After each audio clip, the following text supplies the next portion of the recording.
Bismillahirrahmanirrahim. Assalamualaikum warahmatullahi wabarakatuh. Alhamdulillahirrabbilalamin. Salam sejahtera untuk kita semua. Semoga selalu ada dalam lindungan Allah Subhanahu wa Ta'ala. Dalam beberapa menit ke depan, kami akan memaparkan materi mengenai mata kuliah filsafat pendidikan yang diampu oleh dosen Ibu Endah Kuryayuningsi MPFIS dan Ibu Diah Mulhayatiah SSI MPD. Sebelum itu, perkenalkan kami dari kelompok 10 yang beranggotakan Sinta Nurmalasari dengan nomor induk mahasiswa 12020700069 dan Tiara Mulyawati dengan nomor induk mahasiswa 12020700081. Kami akan memaparkan materi mengenai pendidikan sebagai hak dan kewajiban semua warga negara. Baik, di sini saya akan menjelaskan tentang konsep hak dan kewajiban. Yang pertama, konsep hak. Hak adalah segala sesuatu yang harus didapatkan oleh setiap orang yang telah ada sejak lahir bahkan sebelum lahir.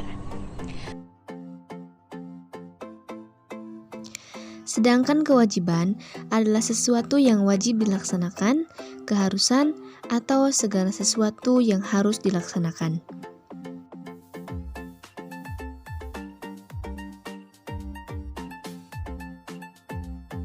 Ada beberapa hak masyarakat Indonesia yang diantaranya adalah yang pertama, hak legal dan moral. Hak legal adalah hak yang didasarkan atas hukum dalam salah satu bentuk, sedangkan hak moral didasarkan atas prinsip atau peraturan etis saja. Dan yang kedua, hak individual dan hak sosial. Hak individual adalah hak yang dimiliki diri sendiri terhadap negara, sedangkan hak sosial di sini bukan hanya hak kepentingan terhadap negara saja, akan tetapi sebagai anggota masyarakat bersama dengan anggota-anggota lain. Contoh hak warga negara Indonesia. Yang pertama, mendapatkan perlindungan hukum. Yang kedua, pekerjaan dan penghidupan yang layak. Yang ketiga, kedudukan yang sama. Keempat, bebas untuk memilih, memeluk, dan menjalankan agama. Kelima, memperoleh pendidikan dan pengajaran.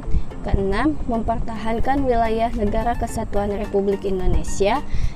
Dan yang ketujuh, hak sama dalam kemerdekaan berserikat, yaitu mengeluarkan pendapat. Dan yang kedua, konsep kewajiban warga negara. Kewajiban adalah sesuatu yang wajib dilaksanakan, keharusan atau sesuatu hal yang harus dilaksanakan. Kewajiban memiliki dua macam, yaitu yang pertama berkaitan dengan hak orang lain dan yang kedua tidak berkaitan dengan hak orang lain. Contoh kewajiban negara Indonesia. Pertama, berperan serta dalam membela, mempertahankan kedaulatan negara Indonesia. Kedua, membayar pajak dan retribusi yang telah ditetapkan pemerintah pusat dalam pemerintah daerah. Yang ketiga, mentaati serta menjunjung tinggi dasar negara, hukum, dan pemerintahan. Keempat, taat, tunduk, dan patuh terhadap segala hukum yang berlaku. Kelima, turut serta dalam pembangunan untuk pembangunan bangsa.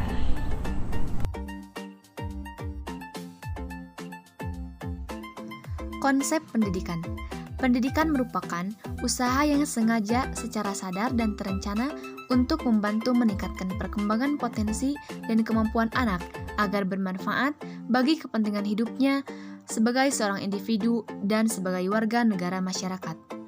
Dengan kata lain, pendidikan dipandang mempunyai peranan yang besar dalam mencapai keberhasilan dan perkembangan anak. Pendidikan merupakan hak dasar bagi setiap warga negara Indonesia. Pendidikan merupakan usaha sadar yang dilakukan oleh manusia agar dapat mengembangkan potensi dirinya melalui proses pembelajaran.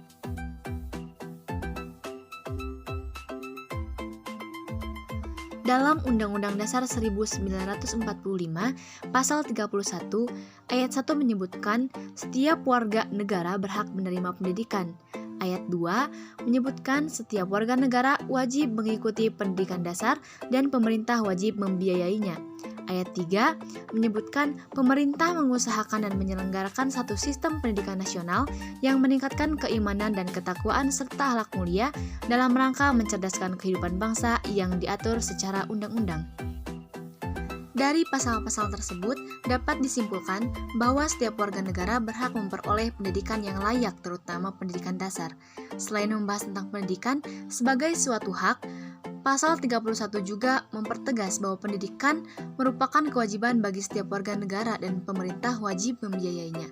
Akan tetapi, belum semua warga negara menikmati pendidikan sebagai hak dasar mereka. Hal ini disebabkan oleh beberapa hal, di antaranya adalah komersialisasi pendidikan yang menyebabkan biaya pendidikan menjadi semakin mahal. Banyak sekolah unggulan mematok biaya pendidikan mahal, mulai dari sumbangan pengembangan institusi yang besarnya jutaan rupiah, biaya seragam, biaya kegiatan ekstrakurikuler, hingga buku tes wajib yang seharusnya tidak menjadi beban orang tua siswa. Pendidikan sebagai hak dan kewajiban warga negara. Sesuai dengan pasal 31 Undang-Undang Dasar 1945 dalam perubahannya yang keempat yang membahas mengenai pendidikan Indonesia, tertulis dan tercantum bahwa Ayat 1. Setiap warga negara berhak mendapat pendidikan. Ayat 2. Setiap warga negara wajib mengikuti pendidikan dasar dan pemerintahan wajib membiayainya. Ayat 3. Pemerintah mengusahakan menyelenggarakan satu sistem pendidikan nasional yang meningkatkan keimanan dan ketakwaan serta akhlak mulia dalam rangka mencerdaskan kehidupan bangsa yang diatur dengan undang-undang. Ayat 4, negara memprioritaskan anggaran pendidikan sekurang-kurangnya 20% dari anggaran pendapatan dan belanja negara, serta dari anggaran pendapatan dan belanja daerah untuk memenuhi kebutuhan penyelenggaraan pendidikan nasional. Ayat 5, pemerintah memajukan ilmu pengetahuan dan teknologi dengan menjunjung tinggi nilai-nilai agama dan persatuan bangsa untuk kemajuan peradaban serta kesejahteraan umat manusia. Ini membuktikan bahwa tanggung jawab negara atau pemerintah sangatlah besar karena mereka pun bertanggung jawab atas kemajuan bangsa ini. Dijelaskan dalam Undang-Undang 1945, pendidikan merupakan hak setiap warga negara. Dengan kata lain, pendidikan merupakan tanggung jawab pemerintah yang diberikan kepada setiap warga negara di Indonesia. Sekian yang dapat kami paparkan. Mohon maaf atas segala kekurangan dan kesalahan, baik dalam penulisan nama atau penyampaian materi. Semoga dapat dipahami. Kami ucapkan terima kasih. Wassalamualaikum warahmatullahi wabarakatuh.